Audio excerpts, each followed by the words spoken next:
Atlantic মহাসাগরের গভীরে ফ্রান্সের সেন্টিনেল শহর থেকে প্রায় 37 কিলোমিটার দূরে দাঁড়িয়ে আছে একটি লাইট হাউস। একদম একা, নির্জন আর ভয়ঙ্কর। এই লাইট হাউস পাহারা দেওয়ার জন্য প্রতি বছর $1.2 মিলিয়ন, মানে ভারতীয় টাকায় প্রায় 10 কোটি টাকা বেতন দেওয়ার প্রস্তাব দেওয়া হয়। কিন্তু অবাক করার মতো বিষয় হলো 1991 সাল থেকে আজ পর্যন্ত কেউ এই চাকরিটা নিতে সাহস করেনি। কারণ কি রহস্য লুকিয়ে আছে এই লাইট হাউসের মধ্যে? সাধারণত লাইট হাউস মানে সমুদ্রের মাঝে এক উঁচু টাওয়ার, যা যেন এক নিস্তব্ধ পাহারাদার। এগুলো তৈরি করা হয় পাহাড়ি পাথরের উপর, এমন জায়গায় যেখান থেকে অনেক দূর পর্যন্ত আলো পাঠানো যায়। লাইট হাউসের কাজ কি? রাতের অন্ধকারে কিংবা কুয়াশায় দিক হারানো জাহাজগুলোকে সঠিক পথ দেখানো। আর এই কারণেই পৃথিবীর প্রায় সব সমুদ্র উপকূলে লাইট হাউস বসানো হয়েছে। বর্তমানে বিশ্বজুড়ে এমন 18,000-এরও বেশি লাইট হাউস রয়েছে। তাদের মধ্যে প্রায় 4,000 লাইট হাউস এখনো সক্রিয়ভাবে জাহাজ চলাচলের দিশা দেখাচ্ছে। তবে এই হাজার হাজার লাইট হাউসের মধ্যে একটি আছে যার নাম শুনলে মানুষের গায়ে কাঁটা দেয়। এই লাইট হাউস নিয়ে চারপাশে রয়েছে অজস্র গুজব, ইতিহাস আর এক অদ্ভুত আতঙ্ক। এই রহস্যময় লাইট হাউসটির নাম লে জুমেন লাইট হাউস। অনেকে ভুল করে একে জুমান বা জোমান লাইট হাউসও বলেন, কিন্তু এর আসল নাম লে জুমেন, যা ফ্রেঞ্চ ভাষায় ঘড়ি অর্থে ব্যবহৃত হয়। হয়তো সমুদ্রের ঢেউর গর্জন আর তাণ্ডবকে বুনো ঘোড়ার মতো বলেই এমন নাম দেওয়া হয়েছিল।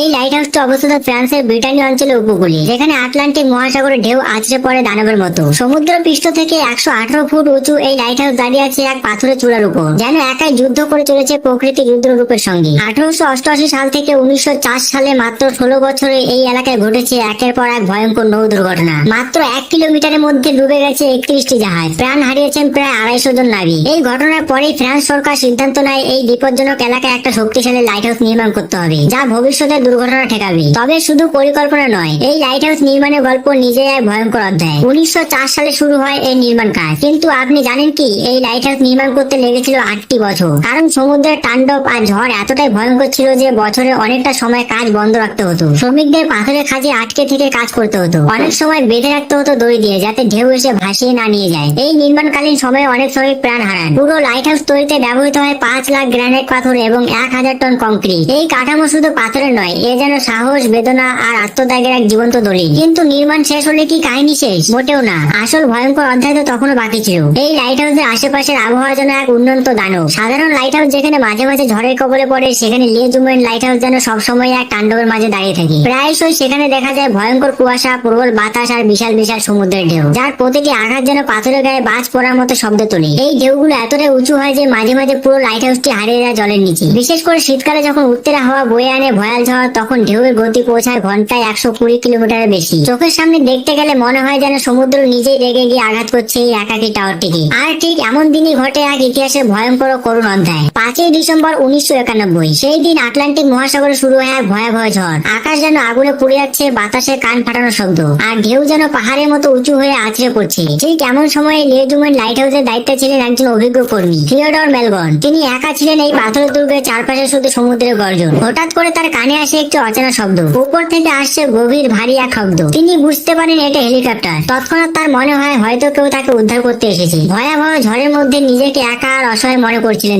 তিনি দ্রুত দৌড়ে যান দরজার দিকে। আশা ছিল হয়তো দরজা খুলে দেখতে পাবেন তার বাঁচার রাস্তা, কিন্তু তিনি জানতেন না যে হেলিকপ্টারটি তখন লাইট হাউসের চারপাশে ঘুরছে। তা উদ্ধারকারী দল নয়, বরং ছিল একজন বিখ্যাত ফটোগ্রাফার জিন গুইচার্ডের হেলিকপ্টার। জিন সেই ভয়ঙ্কর ঝড়ের মাঝে সাহস করে এসেছিলেন লে জুমেন লাইট হাউসের ছবি তুলতে। ক্যামেরা ছিল প্রস্তুত, হেলিকপ্টার ছিল সঠিক কোণায়। ঠিক সেই মুহূর্তে দরজা খুলে বাইরে তাকিয়ে দাঁড়ান থিওডর মেলগন। তার চোখে তখনও বাঁচার আশার আলো। কিন্তু পরক্ষণে ঘটে এক ভয়ঙ্কর ঘটনা। সমুদ্রের গর্জনে ঢেউয়ের এক বিশাল প্রলয় ঢেকে দেয় পুরো লাইট হাউসকে। এক বিশাল জলরাশি, যা কয়েক টন ওজনের ট্রাকের মতো, আছড়ে পড়ে ঠিক সেই দরজার উপর। মেলগন বুঝে উঠতে পারেননি, আর কিছু বলার বা পালানোর সময় পাননি। মাত্র 1 সেকেন্ডে তিনি হারিয়ে যান সমুদ্রের অতল গহরে। তার দেহ আর কখনো খুঁজে পাওয়া যায়নি। কিন্তু ওই 1 সেকেন্ডে ফটোগ্রাফার জিন গুইচার্ড তুলে ফেলেছিলেন এক অবিশ্বাস্য ছবি। ছবিতে দেখা যায় বিশাল ঢেউ লাইট হাউসকে আছড়ে ফেলছে, আর দরজায় দাঁড়িয়ে আছে এক মানুষ, তাকিয়ে আছে হেলিকপ্টারের দিকে। একদিকে মৃত্যুর ঢেউ, অন্যদিকে আশার আলো। এই ছবি পরে ছড়িয়ে পড়ে বিশ্ব জুড়ে। মানুষ আটকে ওঠে। লে জুমেন লাইট হাউস তখন থেকে শুধু আর একটি লাইট হাউস নয়, এটি হয়ে ওঠে সাহস, শোক আর সমুদ্রের রুদ্র রূপের প্রতীক। এখনো যারা সেই ছবিটি দেখে তারা বিশ্বাস করতে চায় না যে এটা বাস্তব। কিন্তু প্রশ্ন একটাই, এত ভয়ঙ্কর তাণ্ডবময় জায়গায় কেন তৈরি করা হয়েছিল এই লাইট হাউস? মানুষ কেন নিজের হাতে এমন এক লাইট হাউস নির্মাণ করলো যেখানে দাঁড়ানো মানে মৃত্যুকে আমন্ত্রণ জানানো? উত্তর পেতে আমাদের ফিরে যেতে হবে সময়ের এক গা ছমছমে অধ্যায়ে।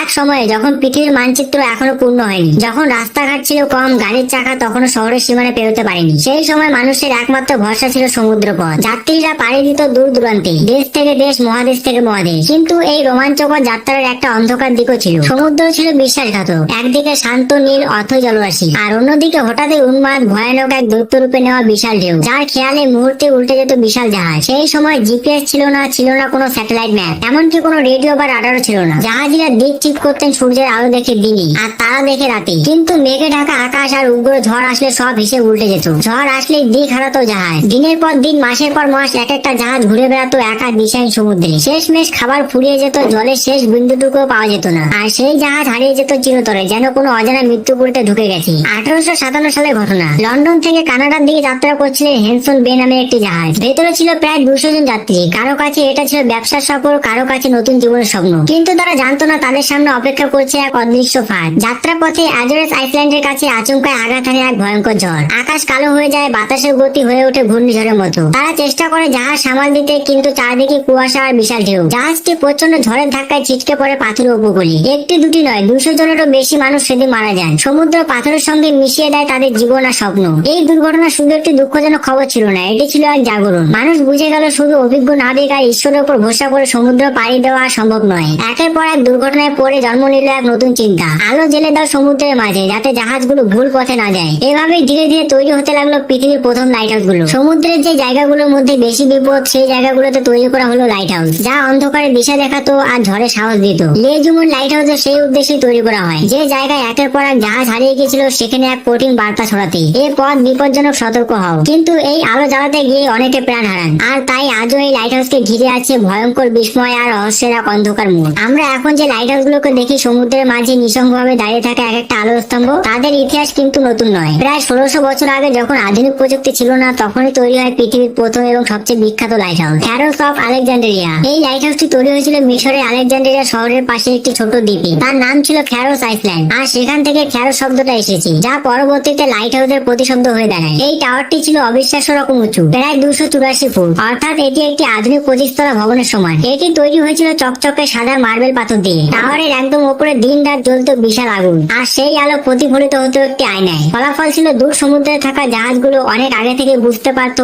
এই পথে পাথর আছে, ফিরে যাও। ফ্যারোস লাইট হাউস কেবল এক আলোর মিনার ছিল না, এটি ছিল প্রাচীন পৃথিবীর এক বিজ্ঞান নির্মাণ শিল্পের বিস্ময়। আর সেই কারণে এটিকে ধরা হয় বিশ্বের 7টি প্রাচীন আশ্চর্যের একটি। এই অনুপ্রেরণায় পরবর্তী সময়ে গ্রিক, রোমান, আরব এবং ইউরোপীয় রাজত্ব গড়ে ওঠে অসংখ্য লাইট হাউস। আজকের দিনে কিন্তু সময় অনেক বদলে গেছে। জাহাজগুলো এখন আর তারা আগুনের আলো দেখে দিক ঠিক করে না, তাদের এখন আছে GPS, satellite mapping, radar system, auto pilot. অর্থাৎ এখন প্রযুক্তি তাদের দিক নির্দেশনা দেয়। ফলে অনেক লাইট হাউস আজ আগের মতো দরকার হয় না। বহু ঐতিহাসিক লাইট হাউস এখন শুধুই প্রতীক হয়ে দাঁড়িয়ে আছে অতীতের স্মৃতি হয়ে। এখন আসি লেজুমেন লাইট হাউসের একটি বহুল প্রচলিত ভুল ধারণার কথায়। সোশ্যাল মিডিয়া বা কিছু ওয়েবসাইটে প্রায় দাবি করা হয় এই লাইট হাউসে কাজ করলে বছরে $1.2 মিলিয়ন বেতন দেওয়া হয়। শুনে চমকে উঠছেন, কিন্তু বাস্তব সত্য হলো এটা সম্পূর্ণ ভুল। লেজুমেন লাইট হাউসে বর্তমানে কোনো মানুষের কাজ করে না। 1991 সালে সেই ভয়ঙ্কর ঝড়ে থিওডর মালগনের মৃত্যুর পর ফরাসি সরকার সেই লাইট হাউসকে পুরোপুরি অটোমেটেড করে ফেলে। এখন এটি স্যাটেলাইট ও দূর নিয়ন্ত্রিত সেন্সর দ্বারা নিয়ন্ত্রিত হয়। প্রতিদিন এখানে কেউ আসেও না, থাকেও না, এটি এখন নিঃসঙ্গ যন্ত্র চালিত এক আলোক যোদ্ধা। তবে এর চারপাশে ছড়িয়ে আছে এমন সব গল্প ও কিংবদন্তি যা আজও মানুষকে চুম্বকের মতো টানে।